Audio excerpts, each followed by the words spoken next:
Visit us for thought-provoking and insightful market opinions in text, audio, and video at howestreet.com. HOWESTREET.com. Welcome to goldradio.fm, the online radio source for market opinions. Here is Tom Jeffries. Founder of the Trends Research Institute back in 1980, our guest Gerald Celente is a pioneer trend strategist. Put those in capitals, pal. He's author of the national bestseller, Trends 2000 and Trend Tracking, that was published by Warner Books. I'll tell you about another charming book that Gerald's written in just a couple of minutes. Gerald and his team published the Quarterly Trends Journal, available for subscription at trendsresearch.com. Gerald, good to have you back on House Street. Oh, thanks for having me. First off, my sincere best to you and your fellow Americans on the anniversary of 9/11. A very sad day, sir. Well, it's something actually that we had forecast. You could Google up my name, Celente, C-E-L-E-N-T-E, in USA Today, December 14th, 2000. And we had predicted that in 2001, Americans wouldn't be safe at home or abroad. And so we saw this coming in some form or another. Of course, we didn't know the way it would happen, but we knew it would happen. Well, that's one of the trends that you called. I missed. You've called so many, right, Mr. C? Could we, in broadest terms, start out by this? Could we define America as an empire? Well, you could, because we have military bases all over the world, and we're involved in 2 foreign wars, and the United States influence is far and wide. But actually, America is an empire in decline. The financial crisis is only part of it. And when you look at, for example, any OECD data, Organization of Economic Cooperation and Development data, America no longer wins places or shows in the areas of education, quality of life, healthcare, etc., where it was once number one and the envy of the world. So it is an empire, and it's an empire in collapse following the course of empires past. And you don't have to go back to the Romans. All you have to do is go back to their cousins, the English. Remember, the empire never set on the sun never set on the English Empire. Right. And America's following the same course of in foreign entanglements, imperial overreach. At a time, of course, the military budget is now 4% larger than it was last year. Wars continue to rage. The treasury becomes depleted, and as the society declines. At Trends Research, you call a major trend, and I just love this, economic slim fast. By that, what do you mean, Gerald? Well, Americans are going to have to cut down in more ways than one. They're going to have to get back into shape. A matter of fact, I just returned from Chicago addressing the United States Olympic Committee, and that was one of my advice to them, trend forecasts, is that America has to really change and get back into shape economically, physically, spiritually, emotionally, and morally.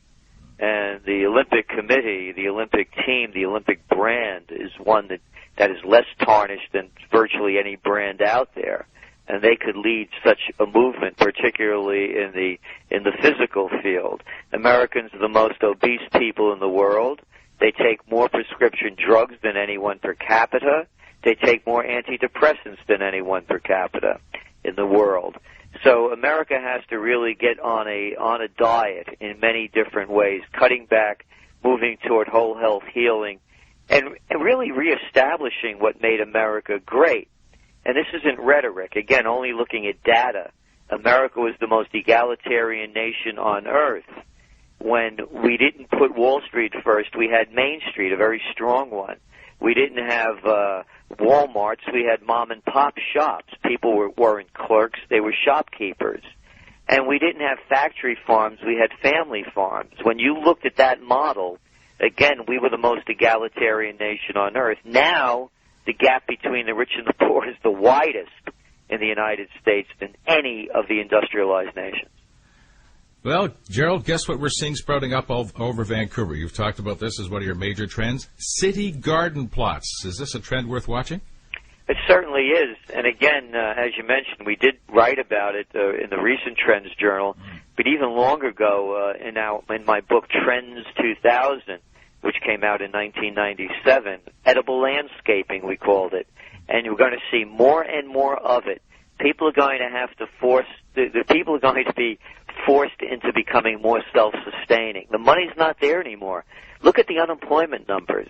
The effective unemployment rate in the United States, when you add in people that are no longer looking for jobs, they've given up, they're discouraged workers, they're looking for jobs and can't find any, or they're working part-time, the effective rate is 19%, Yikes. not the 9.7% that they're putting out there. And let's remember that the Obama administration had predicted that without the stimulus package, we'd have 8% unemployment in 2009. They have to create 127,000 jobs a month, accounting for population growth. And the last numbers that came out, we're losing about 260,000 a month. Pretty stark numbers. Just switching to media for a second. The media landscape as we speak, Gerald, is changing at light speed. Radio stations, TV, newspapers, all in dire straits. What do you make of the wreckage in traditional media? Well, actually, we're actually writing about that right now in the Autumn Trends Journal of the least visionary industries in that I've ever seen has to be the newspaper and publishing business, giving away their content for free when the Internet revolution began in the mid-1990s. Who could have come up with such a stupid model? And everyone followed it.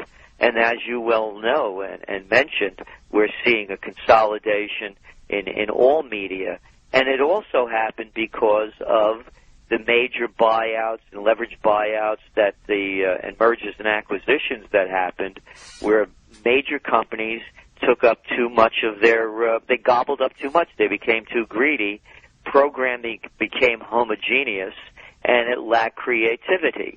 So it was a very predictable trend, and it's only going to get worse as the Internet continues to take more and more business from the mainstream. Our guest is Gerald Celente. If you haven't met Mr. Celente and team, it's transresearch.com. I'm surprised you haven't seen Mr. Celente on TV recently. Lucky for us, he's on just about every night. Thank God. The war on drugs. How goes the battle, do you think, Mr. C? Well, that has to be one of the dumbest wars ever fought. I mean, it's been a losing war. I love it. They keep coming up with these drug czars. Yeah. We're going to start seeing a more rational approach to this.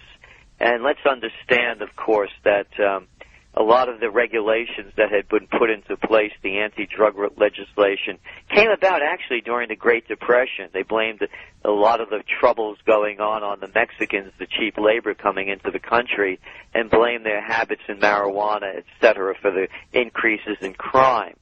And we're going to start seeing a decriminalization of marijuana. It has to happen. The jails are packed with first-time offenders and light users, and we need more rational policy. So we expect to see a decriminalization.